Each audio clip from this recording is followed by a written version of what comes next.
Praise the Lord. जय मसीह की। एक बार फिर इस समय में आपका मैं स्वागत करती हूँ।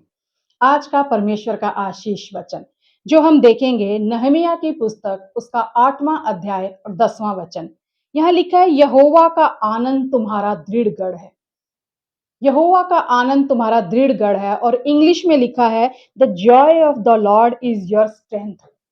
हिंदी में कह रहा है कि तुम्हारा दृढ़ गढ़ है वो परमेश्वर का आनंद है। और इंग्लिश कह रही है कि जो जॉय है वो आपकी स्ट्रेंथ है, यानी हमारी ताकत परमेश्वर का आनंद है और हमारा दृढ़ गढ़ परमेश्वर का आनंद है। परमेश्वर का आनंद हमारा दृढ़ गढ़ है। दृढ़ गढ़ का क्या अर्थ है? एक ऐसा स्थान जहां हम शत्रु से बचने के लिए जाकर अपनी सुरक्षा ढूंढते हैं, एक सुरक्षित स्थान। और ताकत यानी आनंद के साथ ताकत को अगर हम जोड़ दें, अगर आनंद है तो हम बलवान हैं, अगर आनंद नहीं है तो हम कमजोर हैं। पर ये बात की घोषणा कौन कर रहा है? ये नेहमिया कह रहा है, जो अपने जीवन में बहुत से चैलेंजेस फेस कर रहा है।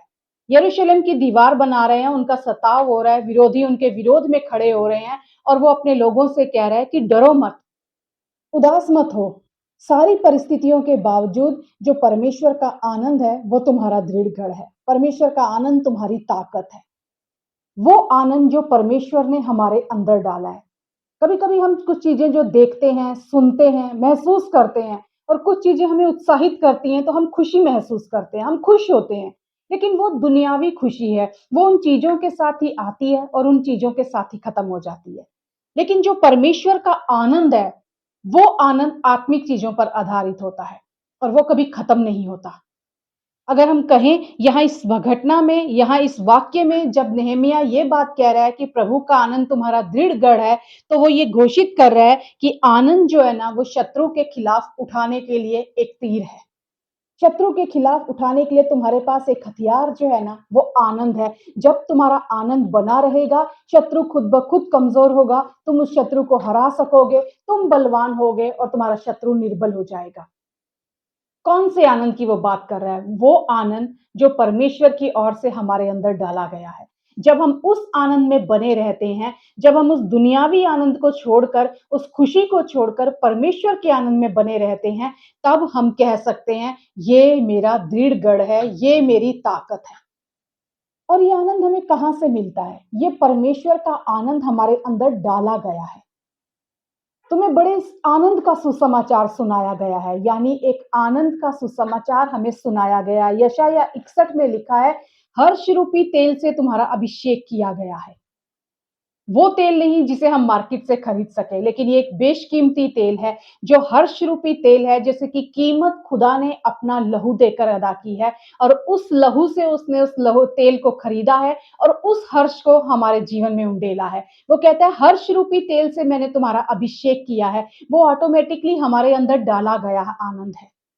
वो हमारे अंदर डाला गया आनंद है। परमेश्वर का वचन कहता है कि यहोवा के उपदेश सिद्ध हैं, हृदय को आनंदित कर देते हैं।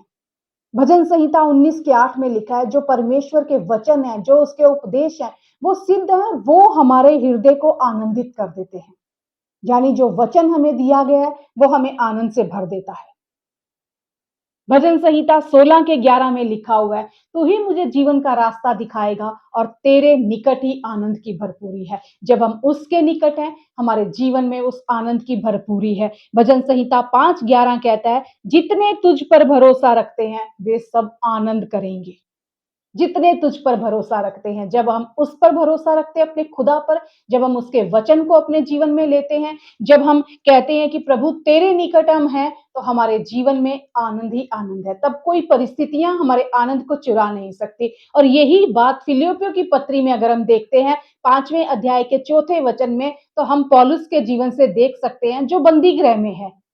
बंदी गृह में है और कह रहा है कि मैं तुमसे कहता हूं, प्रभु में आनंदित रहो, सदा आनंदित रहो। फिलिपियों की पत्री में 17 बार पौलुस ये बात कहते हैं, आनंदित रहो। आनंद का जिक्र किया गया है। वो व्यक्ति जो खुद जेल खाने में है, वो कह रहा है कि आनंद में रहो। परमेश्वर का आनंद तुम्हारी ताकत होनी चाहिए, परमेश्वर का आनंद तुम्हारा दृढ़ गढ़ होना चाहिए। और उसका एग्जाम्पल पौलुस खुद अपने आप को दिखा रहा है, क्योंकि हालात कैसे भी हैं, परिस्थितियां कैसे भी हैं, शत्रु उसके ऊपर हावी नहीं हो पा रहे। वो कह रहा है, मेरा आनंद जो है ना, वो मेरा दृढ़ गढ़ है। कोई भी चीज आज आपके आनंद को चुराने ना पाए। वो आनंद जो परमेश्वर ने आपके अंदर डाला है, अगर वो आनंद आपके अंदर है ना, आप उस शत्रु को हरा सकते हैं, आप परिस्थितियों पे जयवंत हो सकते हैं, आप उस सताव को नजरअंदाज कर सकते हैं। क्यों? क्योंकि आपका आनंद जो आपके अंदर उंडेला गया है, आपके अंदर डाला गया है, वो आपकी ताकत है। और ये आनंद कहाँ रूटेड है? आनंद की जड़ क्या है? विश्वास। जिस पर आप विश्वास करेंगे, वैसे आप करते जाएंगे और वो आपके आनंद को मजबूत करेगा। जब आप विश्वास करते हैं अपने खुदा के ऊपर, भरोसा रखते हैं अपने खुदा के ऊपर, आपका विश्वास उस आनंद को मजबूत करेगा। आपका आनंद उसमें और बलवान होगा। तब आप कह सकते हैं कि मेरा खुदा जो है ना, ये आत्मिक आनंद जो मैंने पाया है, ये दुनियावी चीज़ों का आनंद नहीं है। बाहर से चाहे आप कितने भी हँस रहे हों, लेकिन ज़रूरी नहीं आप अंदर से खुश हों। लेकिन जब आप उस परमेश्वर पर अपना आनंद भरोसा रखकर बैठते हैं कि वो आनंद मेरे जीवन में है, वो आनंद कोई मुझसे चुरा नहीं सकता, उस आनंद को शत्रु मुझसे चुरा नहीं सकता, तब आप कह सकते हैं मैं अंदर से आनंदित हूँ और वो अंदर का आनंद आपके जीवन में बाहर नजर आएगा।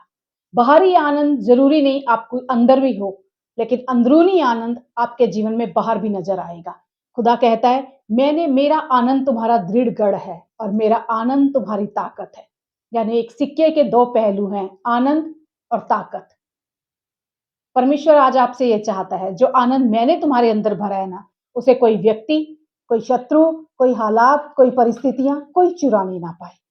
लेकिन उस आनंद को अपने जीवन में आप बरकरार रखिए। अगर आप अपने आनंद में बने हुए हैं, आप शत्रु के ऊपर हावी होंगे, शत्रु आप पर हावी नहीं हो सकता, क्योंकि शत्रु के खिलाफ चलने वाला ये तीर सबसे बड़ा तीर है। जब आप आनंदित हैं, आप जयवंत हैं, आप सामर्थी हैं, आप एक सुरक्षित स्थान में हैं और अपने जीवन में आज इसको इस बात की घोषणा कीजिए कि प्रभु तूने मेरे अंदर वो आनंद भरा है। आनंद आत्मा का फल है।